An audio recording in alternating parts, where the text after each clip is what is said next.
Prescription के channel मैंने जो 2-4 दिन पहले दिया था उसी का मैं अगला भाग पार्ट 2 करके मैं लेके आ रही हूँ। तो आज मैं उसके आगे के बारे में बताऊंगी। जैसा कि पिछले भाग में आपने देखा उसके कुछ टाइप्स और उसका अब जो अगला भाग है वो ट्रीटमेंट पर्पज से मैं बताऊंगी और कुछ मैनेजमेंट पर्पज से। जैसे कि मैं होम्योपैथ फिजिशियन हूँ तो मैं उसका ट्रीटमेंट पर्पज होम्योपैथ की कुछ दवाइयाँ जो आती हैं और उसको कैसे हम ट्रीट कर सकते हैं और उसको कैसे मैनेज कर सकते हैं उसके बारे में बताऊंगी। लेकिन पहले ट्रीटमेंट पार्ट उसको स्टार्ट करने से पहले मैं एक टॉपिक जो है छोटा सा जो उस पार्ट 1 में रह गया था उस पर अभी मैं फोकस डालने की कोशिश कर रही हूँ। जैसे कि एक्ने वल्गारिस और एक्ने रोसेसिया। एक्ने वल्गारिस जो कि सामान्य भाषा में हम पिंपल्स कहते हैं या एक्ने कहा जाता है, जिसके लिए मरीज जो है एक डॉक्टर के पास एक प्रॉब्लम लेके आता है तो उसको सामान्य हम एक्ने वल्गारिस नाम देते हैं। अब क्या है, ये ज्यादातर एडोलेसेंस या छोटी उम्र के जो टीनेजर के बच्चे हैं उनमें पाए जाते हैं, आप जिसको कहते हैं एक्ने वल्गारिस। लेकिन कुछ चीजें जो स्किन कंडीशन जो फेस से रिलेटेड है वो मिडल एज वुमन में भी पाई जाती हैं और जिसको कहा जाता है एक्ने रोसेसिया। तो एक्ने रोसेसिया जो मिडल एज वुमन में है, इसमें खास करके जो चेहरे के पार्ट्स इतने रेडिश हो जाते हैं और जैसे कि ज्यादातर नाक के ऊपर और गाल के वहां पे, तो गाल चीक पे और जो नोज के ऊपर जो रेडिश पार्ट्स होता है उसमें कोई भी ऐसा टाइप का इरप्शन नहीं होता है जिसमें फर्स्ट फॉर्मेशन हो, लेकिन फर्स्ट फॉर्मेशन कभी कभार पाया जा सकता है। अब एक्ने रोसेसिया ये थोड़ा सा डिफरेंट हो जाता है मिडल एज ग्रुप में, तो यही डिफरेंस है एक्ने वल्गारिस और एक्ने रोसेसिया का। अब आते हैं इसके मैनेजमेंट पार्ट पे।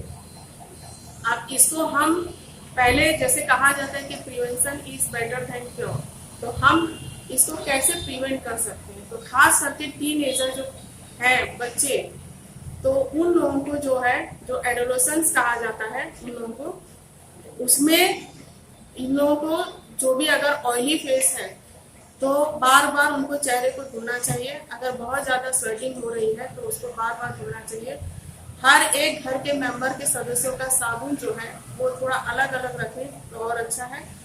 टॉवेल्स वगैरह जो है ये भी हर मेंबर्स का अलग अलग होना चाहिए। बहुत ज्यादा इरिटेंट प्रोडक्ट जो है वो चेहरे पे नहीं लगाना चाहिए।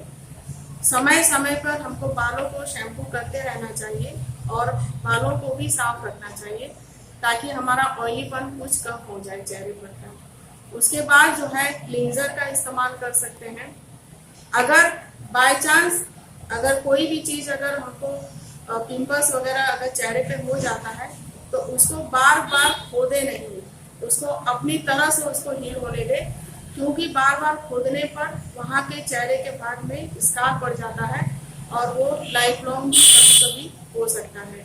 इसीलिए उसको अपनी तरह से हील होने दे। दूसरी बात, अगर कोई भी अगर इसमें ज्यादा परेशानी होती है तो डॉक्टर से संपर्क करें।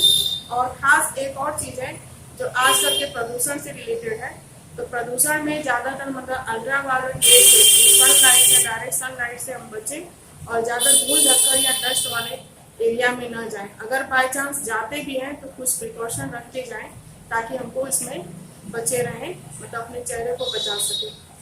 अब आता है homeopath treatment purpose. Homeopath treatment purpose में कुछ दवाइयाँ जो कि बहुत ही बेटर है और ये बिना साइड इफेक्ट के हमारी त्वचा को बिना नुकसान किए हमको राहत देती है एक्ने वल्गारिस से। तो क्या दवाइयाँ हो सकती हैं? तो नंबर 1 है जैसे सिलिसिया। सिलिसिया जो है ये ज्यादातर, जैसा कि मैंने कहा कि एक्ने के कई टाइप्स हैं जो कि हमने पार्ट 1 में एक्ने पार्ट 1 में हमने डिस्कस किया था, तो उसके कई स्टेजेस आते हैं। तो इसमें अगर फर्स्ट फॉर्मेशन हो जाता है तो फर्स्ट फॉर्मेशन में जैसे सिलिसिया नाम की दवा जो है वो बेहतर काम करती है। इसके अलावा फर्स्ट फॉर्मेशन की कंडीशन में हेपार सल्फ भी आती है और कैल्केरिया सल्फ भी आती है। तो इस तरह की जो पॉस्टुलर टाइप ऑफ एक्ने वल्गारिस में हम सिलिसिया, हेपार सल्फ और कैल्केरिया सल्फ दे सकते हैं। काली ब्रोम नाम की दवा जो दूसरे नंबर पे आती है, ये भी पैक्टिलो और पॉस्टुलर टाइप के इरप्शन पे है। ज्यादातर इस टाइप के इस मेडिसिन में ज्यादातर जो इरप्शन जो होते हैं, जो पिंपल्स होते हैं, वो चेहरे के भाग में, चेस्ट के भाग में, हमारे पीठ के भाग में और कुछ शोल्डर के भाग में पाए जाते हैं, जो कि काली ग्रोथ उस समय कंडीशन में दी जाती है। अब आगे उसके बाद है सोराइनम। सोराइनम जैसे कि बहुत ऑयली त्वचा अगर जिसकी है, जिसको पसीना बहुत ज्यादा होता है, पसीने में से बहुत ज्यादा बदबू आती है, उस लोगों को सोराइनम जो है ये खास करके नोसूट से बनाई जाती है, इसलिए इसकी लोअर पोटेंसी हम अवॉइड करते हैं, इसकी हाई पोटेंसी पे ही देना अच्छा रहता है।